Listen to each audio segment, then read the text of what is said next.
I think those are the main two. Ako personally, nasaktan po ako at first, but there is a way to turn things, to look at it in a positive way, na, you know, constructive criticism po talaga. And I try to live my life half glass full all the time, as much as I can. But in terms of the things that they're saying about me, I believe, again, there are different, people take things differently. They have different definitions to certain words. But I know I confronted what I had said. If I had said something, ako po mismo yung lalapit sa tao and will fix it because I don't like that I said that not to them. But yun po, whatever they're saying about me, I know na resolve ko po agad. And in that house, we were okay. Yun po yung nagulat ako kasi paglabas ko, they were talking about an issue that had happened 2 weeks before. So it was something that wasn't a big deal in the house anymore, pero dito naging big deal po. So I'm just trying to approach it now with my life, that if there are other situations that will happen, I will approach it in a different way, because I may have done something wrong, but I'm just trying to be better. And that's really how life is. We always try to grow and be better. So. Wala bang mga iniyakan ka ng mga issues? Mas naiyak po ako kasi nasaktan po si Mami. It's very hard. It was hard for her. Kasi sa loob, sobrang alam ko na po na people won't like me. But I was able to handle it. Kasi she raised me to be strong. And I've gone through all the bashing. Magta 10 years na po kasi ako dito. So I know a lot of people don't like me po talaga. But for her, na mag-isa po siya dito sa labas, she doesn't know what truly is happening inside. She's watching also just as a casual viewer. And then all of these people are saying things about me, and also saying things about her, na nadamay po po siya. Doon po ako nasaktan. Yeah, it was hard kasi I knew she was going through that by herself. So paglabas ko po, I really just tried to be as strong as I can for her because I don't want her to see that I'm not okay. So dun po ako nasaktan na ako. Before I start crying. Kakastart lang po, kayo po yung pinakauna. Hindi na mga Nakatawa kami ng tawa ni AC. Tapos nakita ko na lang si AC na buti na lang meron akong handang tissue dito. So hindi scripted yung pag-iyak ni AC? Hindi scripted kasi yung tissue na yan para sa pawis. Wala po iyak na scripted for me. Wala po talaga. Isang bonus question na lang, AC, how do you feel na si Darren, your best friend, yung unang nag-defense when you were being bashed by netizens? He knows me the best po kasi. He knows whatever was happening inside wasn't truly what was going on. And I appreciate him for stepping up because that takes a lot of guts po talaga to speak up in front of people. And I thanked him. I thanked him so many times. Every day umiyak ako sa kanya. I love that guy. I love that guy. Alam niyo din po yan, people have misconceptions also about our friendship because of how deep it is. But that's why it's so good.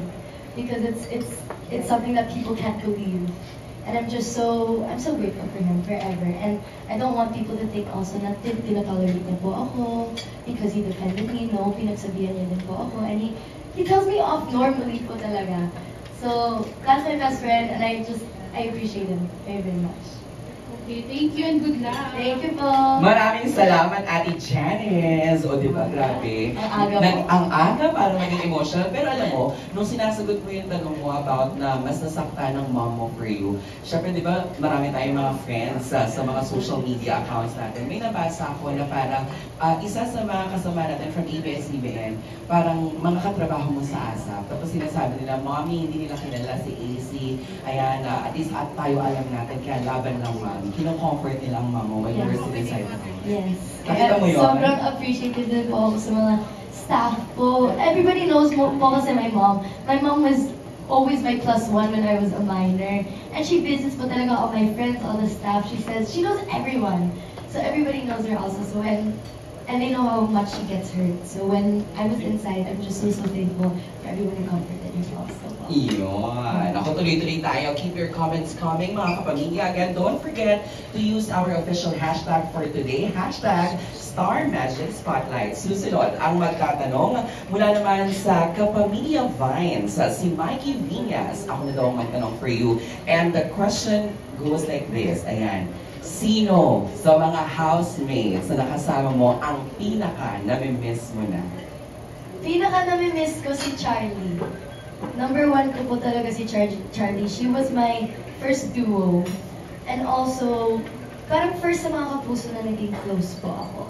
And she has so much growth that she can do. And she's also so smart. And what happened during that first week, di ko alam kung nakita niyo po, may nangyari po kasi. And I never wanted her to doubt herself. And I could see myself. Is it about the fried chicken na nahulog?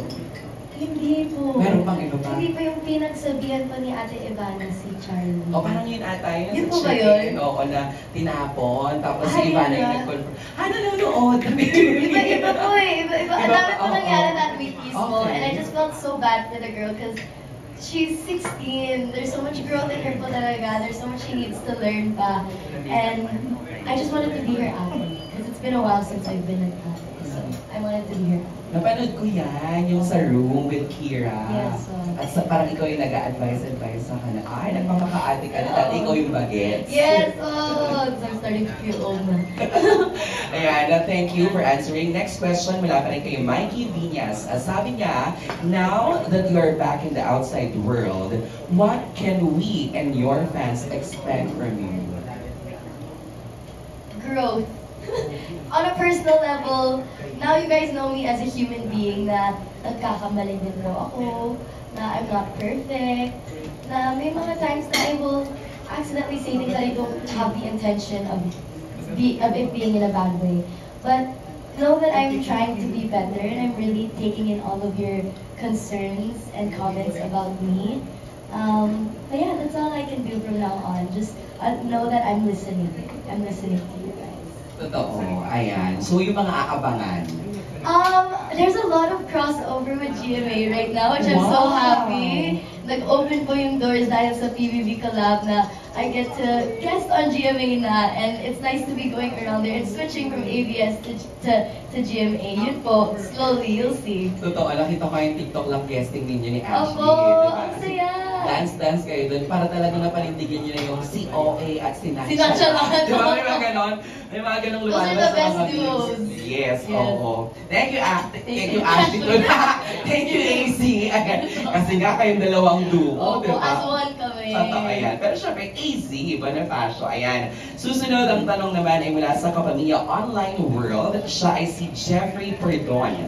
Ang tanong niya, what's your definition of pagpapakatotoo and ano sa tingin mo yung naging misconception ng Pinoy Big Brother viewers about sa pagpapakatotoo sa loob ng bahay? Grabe. Parang yung tanong, pahirapan na talaga. Papakatotoo? For me, nagpapakatotoo, the definition for that for me is truly just speaking your mind without stepping on anyone. I don't believe I stepped on anyone. I didn't try to hate on anyone and try to change anyone's image of someone into the way I was thinking. Never did I say, huy, dapat ganito, dapat ganito. Everyone had their own opinions. And that's what I loved about our family inside of the house, na nire-respeto namin yung isa't isang opinion. I just spoke on how I felt. I spoke on the thoughts that were running through my head. And if I had said something that, and overthinker po kasi ako. So if I had said something that I feel like, oh shoot, this might have hurt someone, ika-confront ko po agad sila. I think that's my definition of nagpapakatotoo. I wouldn't want to keep that in and continue to look at this person like ganito, ganito, ganito. At least because of what I felt, I let it out. I talked to this person. They told me their side, and I was able to understand kung bakit naman. Kasi at the end of the day, we all come from different stories. We all come from different traumas. So someone could be acting a certain way because they went through this. They have walls built up because they went through this. Which is something you will only understand if you choose to talk to the person. Yes, may mga nasabi po ako, pero inamin ko po agad sa tao. I told them right away na I said this about you. This may hurt you, and I will understand if I hurt you because that's hurtful if you said it about me also. But please let me know bakit ganito. And throughout the week, throughout the days, I would truly understand it and I would see it and I would defend this person also when there were other issues that would happen. So that's my definition of nagpapakatotoo. Ako natutuwa ako dahil hindi ka nabulol sa pagpapakatotoo. Ako din.